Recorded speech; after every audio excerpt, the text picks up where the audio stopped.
these smart, well-informed economists. They can't agree. Will it be deflation or hyperinflation? Guess what, guys? We're gonna have both. That's right, ladies and gentlemen. We're gonna have both. But obviously, guys, obviously, we can't have both at the same time, both inflation and deflation.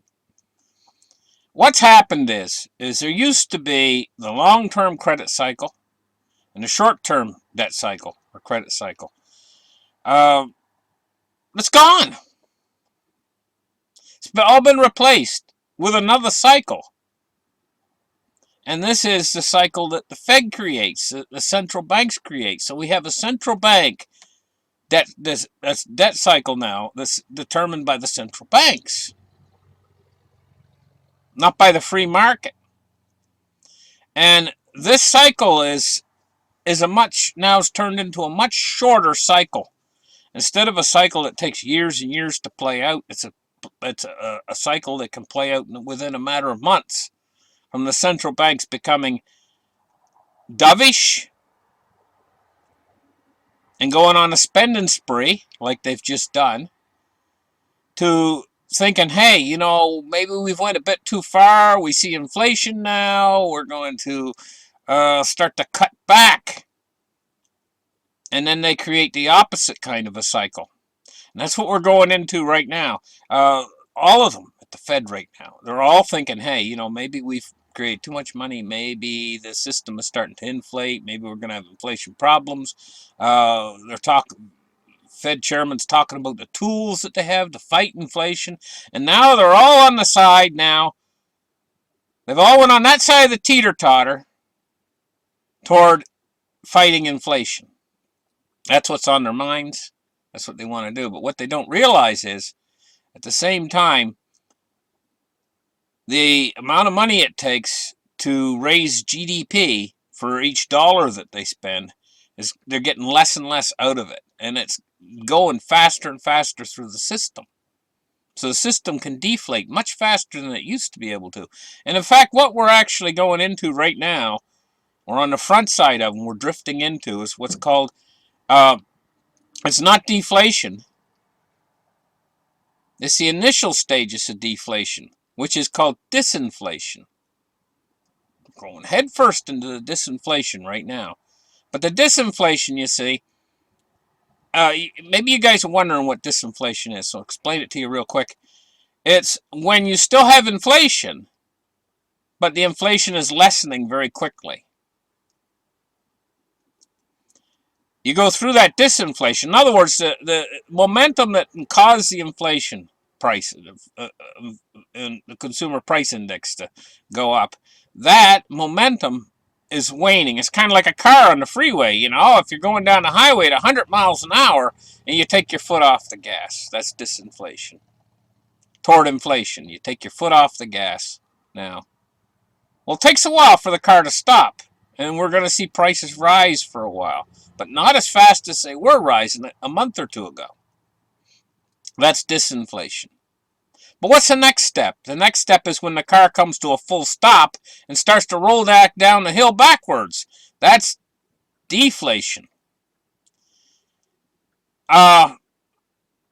This is a new cycle. Let's take a look. Let's open up the charts right here and take a look at what's going on. The fates of financial assets and fiat currencies are joined at the hip. In this article, we have seen that all currencies are the result of credit expansion, either by the central bank or by the banking system.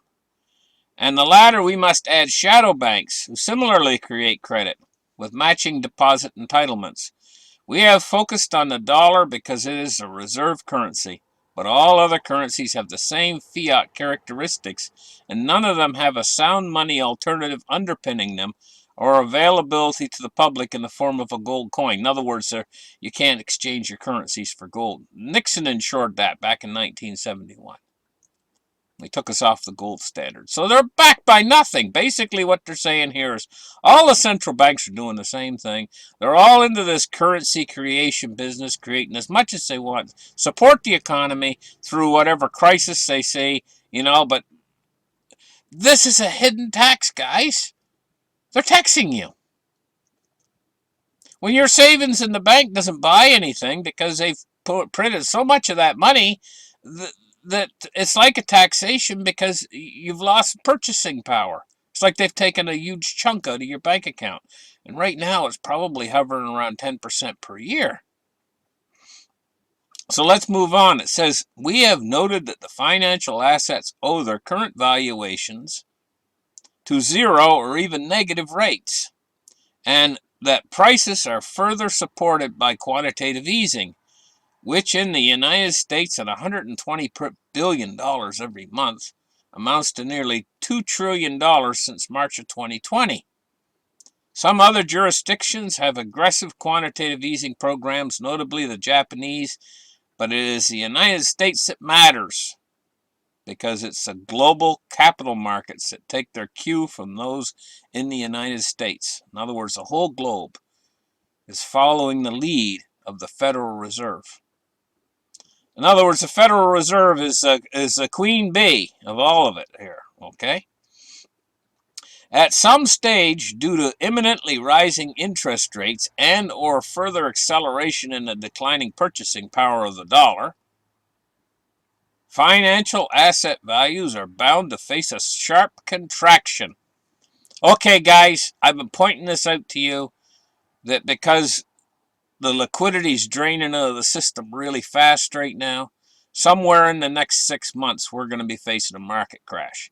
And that's what he's talking about by this sharp contraction. The one topic we haven't explored is a relationship between falling asset values and their effect upon the fiat currency. In the initial stages of a market bubble bursting, there is a dash for cash. Okay, there's more than just a dash for cash, guys. There's going to be margin calls and everything else. We're going to learn that cryptocurrencies is not a safe haven investment. Cryptocurrencies is actually a speculative investment still at this point. And they move with the markets. They're a risk-on asset. And we're going to learn that when this crash hits. But we're also going to learn that gold and silver are a safe haven asset. They're where investors run to when they're scared. Believe me, they're going to be scared. Oh my goodness, they're going to be scared when this thing hits. And it's hitting in the next 6 months. The initial stages of a market bubble bursting, there's a dash for cash. So they're going to run into the dollar. Investors will try to rescue what they can by selling, and we can be certain that the lenders providing margin loans will be calling them in and causing further selling. We can therefore expect a currency to remain steady, like the dollar is going to remain steady in this crash coming. It's coming in the next 6 months, guys. Perhaps rising slightly on the foreign exchanges depending upon the counteracting degree of foreign liquidation, while bond yields begin to rise and stock prices fall. We then enter a second phase when banks begin to call in loans more widely because collateral values have fallen and loans not related to market speculation are no longer secured. Both the asset and liability side of banks' balance sheets will contract through a combination of non-performing loans being written off and loans being successfully called in. Dollar debt, totaling our estimate as much as $130 trillion, will be under threat for all holders of it, and their losses will be substantial. And for those with debt obligations who for too long have become accustomed to very low suppressed bond yields, their economic calculations will become seriously undermined. The response from central banks can only be to rapidly increase their balance sheets to compensate for losses in the commercial banks, flooding the financial system with extra deposits to bolster bank reserves.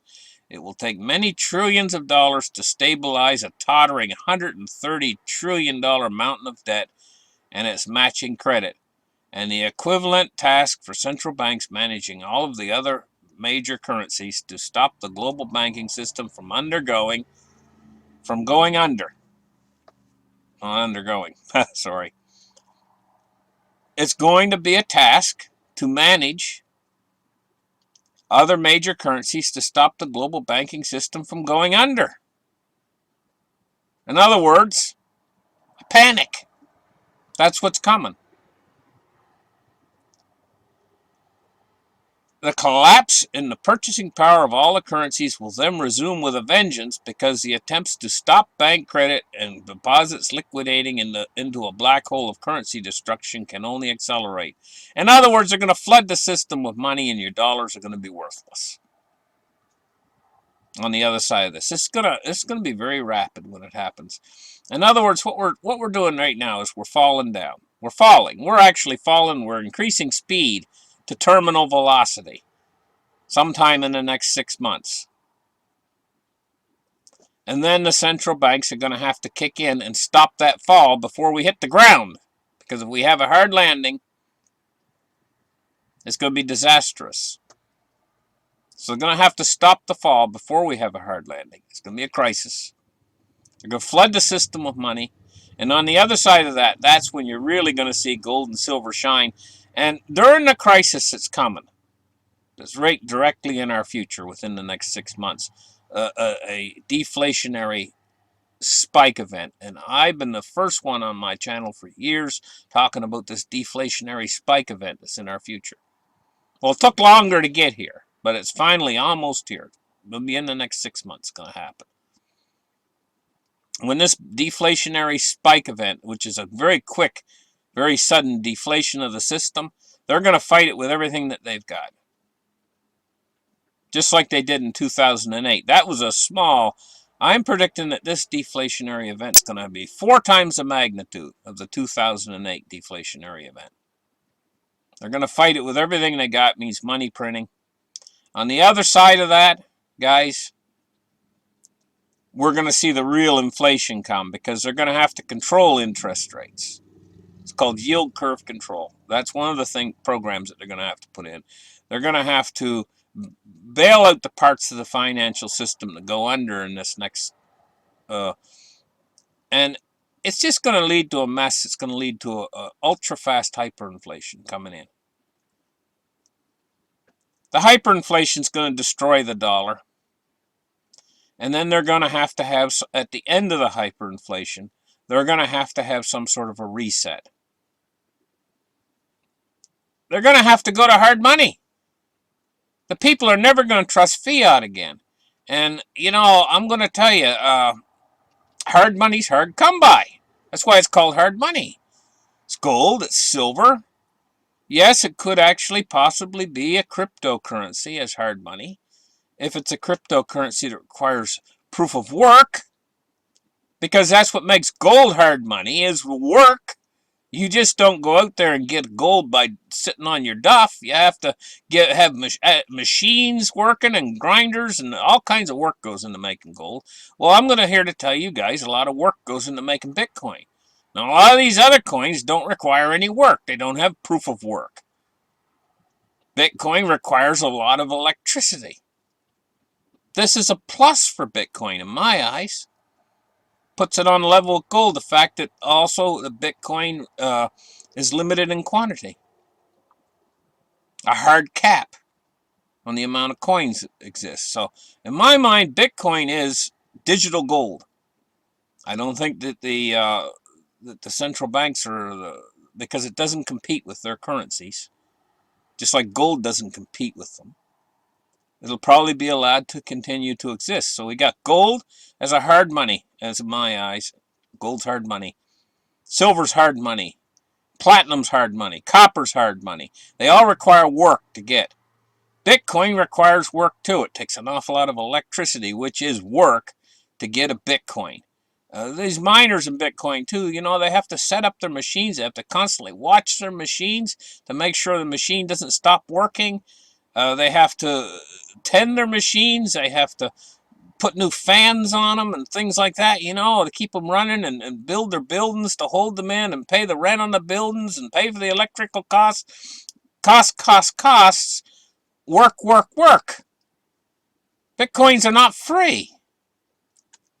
You know, I'm going to tell you, a lot of these other digital coins out there are free, or practically free. But Bitcoin's different than all the others. Bitcoin's the original, and I think it's going to be the one that's still standing in the end. I think a lot of these others are just going to disappear. Be careful of the altcoins, guys. Bitcoin, gold, silver. That's where you want to be in this crisis that's coming up right now. You want to have all three. I'm going to tell you guys straight. You want to have all three.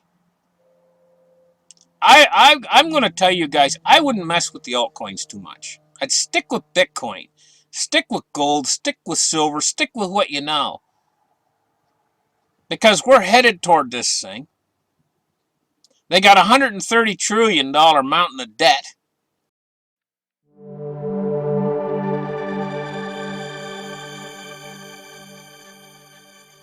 She's going down, guys. She's going to burn. The financial system is going to burn. Your dollars are going to burn. And I guess, well, the Fed was not omnipotent after all. Thank you guys for listening. We'll catch you guys in the next show. Bye-bye.